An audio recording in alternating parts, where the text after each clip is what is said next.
Assalamu alaikum dear students. This lecture is going to be very interesting because now we are moving upon the reduction reactions of aldehydes and ketones, reduction reactions of carbonyl compounds. Reduction के ऊपर इससे पहले मैं काफ़ी ज़्यादा बात कर चुका हूँ. ऑक्सीडेशन और रिडक्शन के दरमियान आपको बेसिक जो तीन चार डिफरेंसेस हैं वो मैं आपको बता चुका हूँ. तो आज हम एल्डिहाइड्स और कीटोन्स का जो चैप्टर है उसके अंदर एल्डिहाइड्स कीटोन्स की रिडक्शन समझने जा रहे हैं. और इसमें जो इंटरेस्टिंग चीज़ है वो है इनका रिड्यूसिंग एजेंट कौन सा है या फिर वो सोर्स कौन सा है जो रिडक्शन में यूज़ होता है. तो जैसा कि आपके सामने लिखा है कि reduction reactions of carbonyl compounds का मतलब यानी कि एल्डिहाइड्स और कीटोन्स की हम रिडक्शन करने जा रहे हैं. और इसमें जो सोर्स है वो है sodium borohydride. That is very important.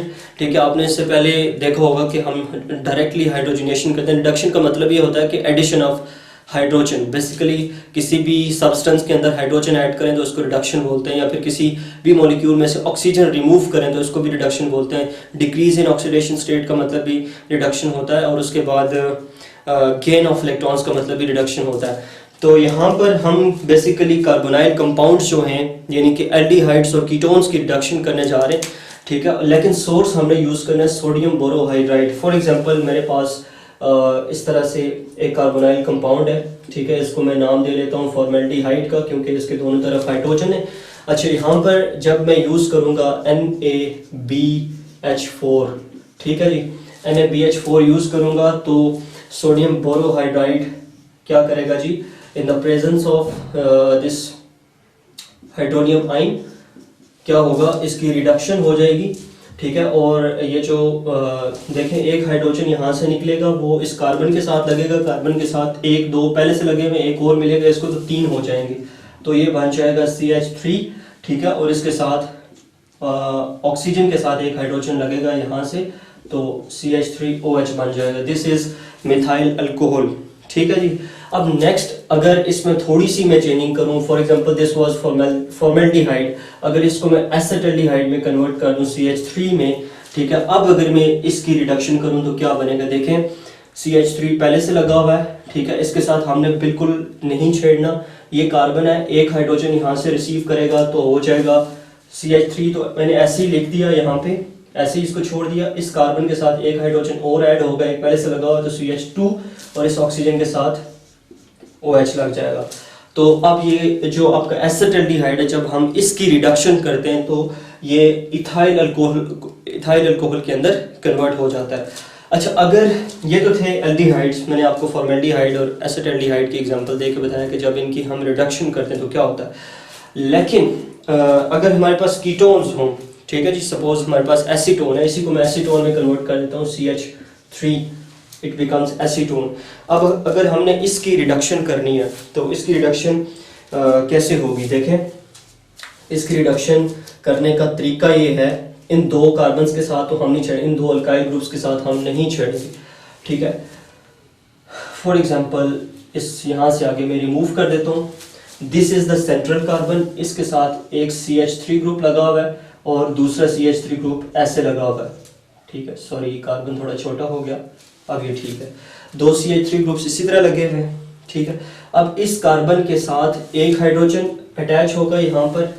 ठीक है जी, और इस ऑक्सीजन, ये वाला जो ऑक्सीजन है, डबल बॉन्ड तो खत्म हो जाएगा वैसे, इस ऑक्सीजन के साथ एक हाइड्रोजन ऐड होगा तो OH बन जाएगा. अब देखें दिस फंक्शन ग्रुप, ये जो हाइड्रोक्सिल फंक्शन ग्रुप उस कार्बन के साथ अटैच्ड है जो फर्दर मजीद दो कार्बन के साथ लगा हुआ है. तो सो ये जो अल्कोहल बना ये सेकेंडरी अल्कोहल बना. तो यहाँ से हम क्या मतलब लेते हैं, पहले हमने फॉर्मेल्डिहाइड और एसिटाल्डिहाइड की रिडक्शन की. जब हमने देखा उनकी रिडक्शन की हमने, तो जो प्रोडक्ट बना हमारे पास वो मिथाइल अल्कोहल और इथाइल अल्कोहल बने. तो वो क्या थे, वो प्राइमरी अल्कोहल्स थे. लेकिन जिस वक्त हमने कीटोन्स की रिडक्शन की तो हमारे पास सेकेंडरी अल्कोहल बना. ठीक है जी. तो सो हम ये कहते हैं कि कीटोन्स की जब भी रिडक्शन हो तो सेकेंडरी अल्कोहल्स बनते हैं, और जो एल्डिहाइड्स हैं उनकी रिडक्शन हो तो प्राइमरी अल्कोहल्स बनते हैं. ठीक है, क्या हमारे पास क्या कहते हैं, टर्शरी अल्कोहल्स भी बन सकते हैं. ये वेरी इंपॉर्टेंट क्वेश्चन.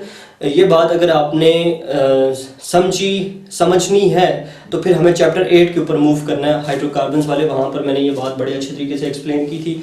ठीक है। हमने ये देखा था, हम अल्केन्स की अगर इसका अपोजिट मैनर में देखें, अल्केन्स की ऑक्सीडेशन करें, एल्डिहाइड्स की ऑक्सीडेशन करें तो क्या बन जाते हैं? एल्डिहाइड्स की ऑक्सीडेशन करें, अल्केन्स की करें, अल्कोहल्स की करें, एल्डिहाइड्स की करें तो कार्बोक्सिलिक एसिड और then carbon dioxide and water, ये एक पूरा सीक्वेंस था। और अगर हम इनको अपोजिट मैनर के अंदर लेके आए तो जो हमारे पास सेकेंडरी अल्कोहल्स जो थे, सेकेंडरी अल्कोहल्स जब हम उनकी ऑक्सीडेशन करते थे तो वो कीटोन्स के अंदर कन्वर्ट होते थे, ये बात मैंने वहां पर बताई थी, ठीक है। टर्शरी अल्कोहल्स जो हैं, टर्शरी अल्कोहल्स हमारे पास प्रोड्यूस नहीं होते अगर हम उनकी ऑक्सीडेशन करें तो टर्शरी अल्कोहल्स की जो रिडक्शन होती है, आई थिंक वो बेसिकली एलिमिनेशन मैकेनिज्म को फॉलो करते हैं, जिसके अंदर वो अल्कीन्स वाला पूरा, मतलब कि एट द एंड हमारे पास अल्कीन्स बनती हैं। सो यहाँ पर तो इस बात का आई थिंक कोई मतलब इतनी इंपॉर्टेंट नहीं है, हमने जस्ट दो चीज़ों को देखना है यहाँ पर, एक जो हमारे पास एल्डिहाइड्स हैं और उसके बाद कीटोन्स हैं। हम एसीटोन की हद तक इस लेक्चर को देखते हैं। अब जरा इसके मैकेनिज्म के ऊपर अगर हम बात कर लें कि ये कौन से मैकेनिज्म को फॉलो करता है। अच्छा जी, ये किस मैकेनिज्म को फॉलो करता है जी? सबसे पहली बात कि जो हमारा सोडियम बोरोहाइड्राइड है NaBH4, जरा इसको समझ लेते हैं। ये देखें, सोडियम के ऊपर यहाँ पर +1 चार्ज और बोरान के ऊपर +3, +1 और +3 मिलके बना देते हैं +4, तो ये जो 4 हाइड्रोजन हैं इनके ऊपर -4। अब यहाँ पर हैरानगी वाली बात ये कि हाइड्रोजन के ऊपर -4 चार्ज कैसे आ सकता है? तो याद रखें, hydrogen is more electronegative as compare to this boron, as compare to this sodium. So इसके ऊपर आ सकता है नेगेटिव चार्ज, इस हाइड्रोजन के ऊपर आ सकता है, ये हाइड्राइड आयन की फॉर्म में यहाँ पर मौजूद है, ठीक है जी। तो जब ये टूटता है तो इसकी क्या सिचुएशन बनती है हमारे पास?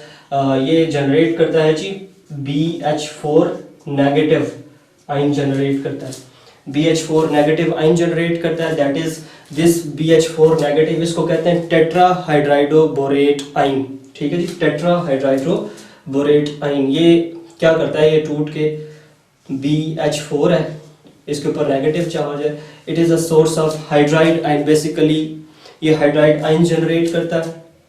कैसे? जब ये टूटेगा फर्स्ट स्टेप के अंदर तो BH3 बन जाएगा, ठीक है, और यहाँ से एक हाइड्राइड आयन बाहर निकल जाएगा H नेगेटिव के फॉर्म में।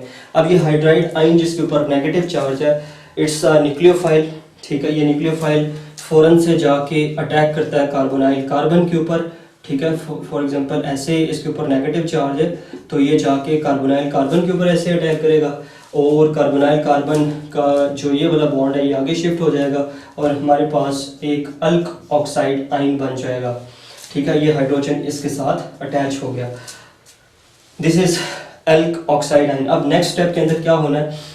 हमारे पास जो अल्क ऑक्साइड आयन है इसको मैं ऐसे लिख लेता हूँ, यहाँ पर वो नेगेटिव और इस तरफ हाइड्रोजन, इसके साथ क्या चीज़ अटैच होगी? फॉर एग्जांपल ये रिएक्शन जो होता है ये वाटर की प्रेजेंस में होता है, ठीक है। एट द एंड इस रिएक्शन में वाटर हाइड्रोलाइसिस होती है, मतलब हाइड्रोलाइसिस होती है, वाटर से ये ऑक्सीजन एक हाइड्रोजन को अपनी तरफ अट्रैक्ट कर लेता है। तो इस कार्बन की एक तरफ OH ग्रुप और दूसरी तरफ हाइड्रोजन ग्रुप, ये जो हाइड्रोक्सिल आयन है ये ऐसे साइड पे एट द एंड हो जाता है। तो देखें ये आपके पास जो प्रोडक्ट बना है ये बेसिकली अल्कोहल है। So this was the mechanism for the reduction of aldehydes, for the reduction of ketones. आपने देखा कि जो सोर्स हम यूज कर रहे हैं basically that is sodium tetraborate, और सोडियम टेट्राबोरेट जो है वो बोरान टेट्राहाइड्राइडो बोरेट इसको बोलते हैं, और वो हाइड्राइड आयन जनरेट करता है, that is basically a source of nucleophile, और जो कार्बोनाइल कार्बन के ऊपर अटैक करता है और उस वजह से इसकी इजीली रिडक्शन हो जाती है। सो ये था आज का हमारा lecture. If you have any doubts you are free to ask your any question in the comment section, और अगर आपको समझ आई भी है फिर मुझे कमेंट सेक्शन के अंदर ज़रूर बताएं, और हम इंशाल्लाह आपसे अगली किसी वीडियो के अंदर मुलाकात करेंगे। आपका लेक्चर देखने का बहुत शुक्रिया, थैंक यू।